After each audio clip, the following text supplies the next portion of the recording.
Watergate, Senate hearings.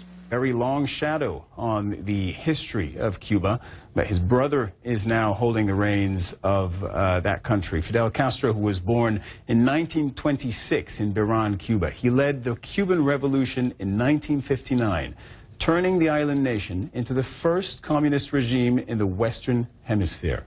And Castro ruled Cuba for nearly 50 years, first as prime minister and then as president for more than 30 years. He was known for his long, fiery speeches, his military fatigues, and his cigars, of course. He brought social reforms to Cuba, but he's been widely criticized for oppressing human rights and freedom of speech. During his reign, thousands of Cubans fled for the U.S. Health problems finally forced Castro to resign the presidency in 2008. He named his brother Raul as his successor. And of course, in his lifetime, before he passed away, he will have seen his country, Cuba, become once again a lot closer to the U.S. as diplomatic relations were restored months ago. It's going to be interesting to see moving forward how and if, in what respect and in what way Fidel Castro's death may affect the politics of Cuba. His brother Raul Castro is now running the country. It's unclear that there's going to be much of a change in how the country is being run. Raul has been essentially putting forward the same policies as his brother Fidel Castro. Of course, CNN teams are now working across the world to bring you the various implications of this death. One of the great figures of the 21st century. People remember his name on a par with Nelson Mandela. Very different, obviously, political paths, but one of the names that will be remembered to have marked the 21st century. So if you're just joining us here on CNN, I'd like to remind you this breaking news. We can now confirm to you that Fidel Castro, the former president of Cuba, has passed away. So the page is being turned in Cuba. Do stay with us for CNN. We're going to break for just a second. We'll be back with more after this.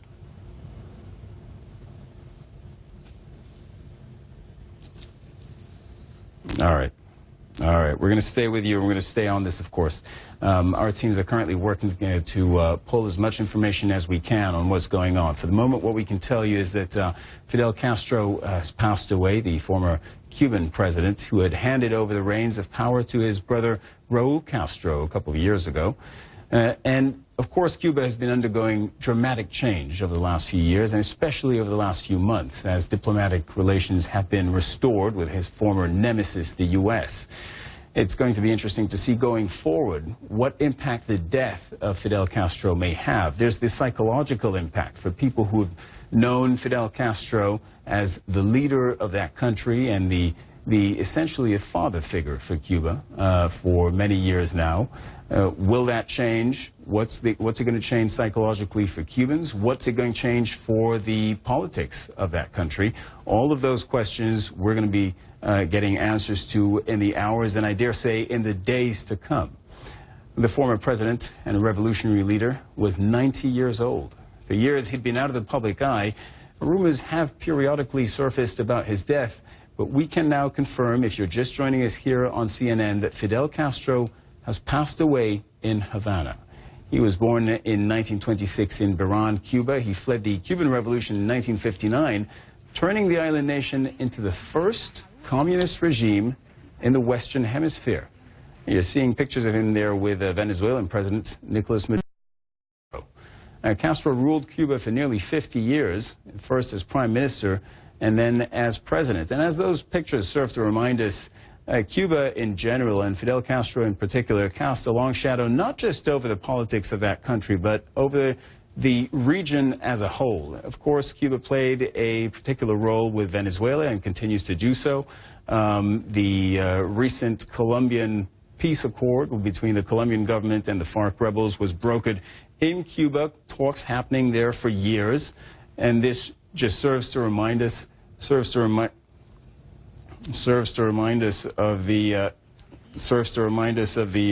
influence that Fidel Castro has had over Cuba and indeed over the Caribbean and Latin American region over a number of decades now. Patrick Ottman is joining us over the line from Havana, Cuba. Patrick, appreciate you being with us. What can you tell us at this stage? And I know it's still early hours.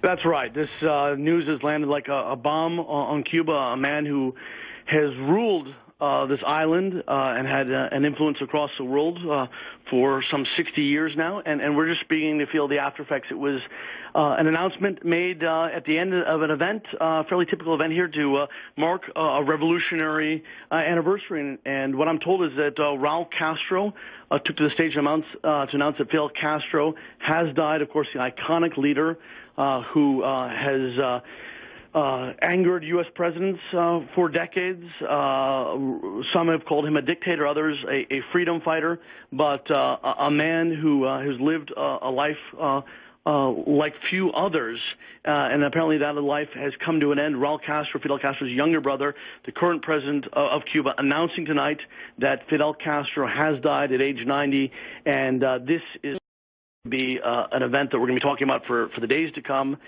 perhaps the weeks to come, and certainly an event that many have been waiting for. Fidel Castro's been in bad health for so many years now, but he continued on, and over the years we saw less and less of him, but he still had incredible influence, certainly in Cuba and around the region. This is a man who, in Latin America and in Africa, for leftist governments, was the first world leader to really stand up to the United States, the leader who established a communist government just 90 miles from the United States, a leader who lived a life like few others and risked death throughout his career.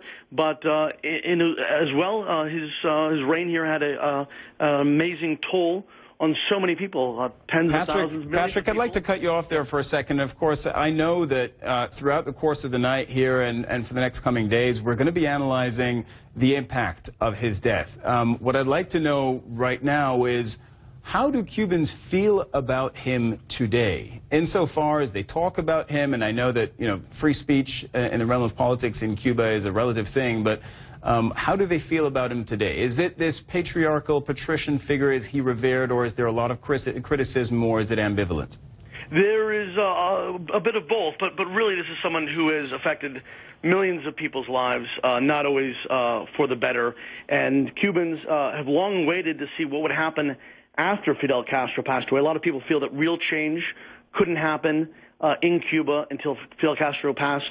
That is now taken place, we're told, by his brother, Raul Castro. And so the aftershocks are going to be felt here for some time, even though this is a man who was not, for the last 10 years, in a position of power. But this is how big a figure he struck here. That even after leaving office for 10 years ago, having a peripheral role in Cuban life, but you look over the history again, the Bay of Pigs, the missile crisis. This is someone who has led really quite an epic life, but at the cost of so many people who had to flee this island. So I know people will celebrate in Florida, and people will mourn him in Havana, but I think most people will wonder, how will this affect their life now? Will ordinary Cubans' lives improve? Yeah, and if you don't mind, Patrick, I'd like to get back to part of my question here, which was really about the emotional tie to Fidel Castro. And the reason I ask is because a majority of Cubans today will have only known Fidel Castro as the leader of Cuba. So what kind of emotional ties do they have to him? His speeches have been the soundtrack of their life. Of course, he took power in 1959.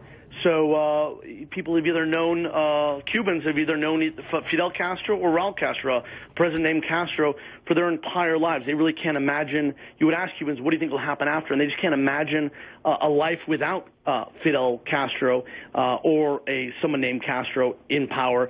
So today is a day where they will look to the future and hope for a better future. But it's not really sure if that will happen because, of course, Raul Castro, while changing certain parts of his brother's governing style, a very authoritarian governing style, is very much the same kind of leader as Fidel Castro. Has not changed a single-party communist form of government, and we don't expect major changes to come from within Cuba, but certainly this is a moment where all eyes of the world will be looking at Cuba, and in the weeks ahead we'll be talking about funerals and world leaders coming here, but this is a story that's going to play out over months, if not years, because now there will be pressure from outside Cuba and from within for change.